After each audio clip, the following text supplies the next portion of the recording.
બોટાદના બરવાળામાં સરકારી જમીન પર દબાણકર્તાઓ સામે મામલતદાર દ્વારા કડક કાર્યવાહી કરવામાં આવી હતી। બરવાળા શહેરના નાવડા રોડ વિસ્તારમાં તંત્ર દ્વારા દબાણ હટાવવાની કામગીરી કરવામાં આવી હતી। બરવાળાની દીવાની અને ફોજદારી કોર્ટ સામે આવેલ ગેરકાયદેસર દુકાનો તોડવાની કામગીરી હાથ ધરી હતી, જેમાં 47 જેટલી દુકાનોને તોડવામાં આવી હતી। સરકારી જમીન પર અનધિકૃત બાંધકામો કરી દુકાનો બનાવેલી હોય તેથી બરવાળા ઇન્ચાર્જ પ્રાંત મામલતદાર અધિકારી CR પ્રજાપતિના દ્વારા દબાણ હટાવવાની કામગીરી હાથ ધરવામાં આવી હતી। ચુસ્ત પોલીસ બંદોબસ્ત સાથે 2 JCB મારફતે દબાણ હટાવવામાં આવ્યું હતું।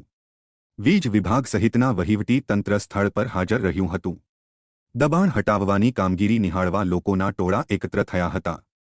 મોટા ભાગના દુકાનદારો જાતે જ પોતાના સર સામાન અને કાટમાળ હટાવ્યા હતા, જ્યારે ગેરકાયદેસર રીતે કરેલા બાંધકામો પર બુલડોઝર ફરતા અન્ય દબાણકર્તાઓ અને ગેરકાયદેસર બાંધકામો કરનારમાં ફફડાટ ફેલાયો હતો।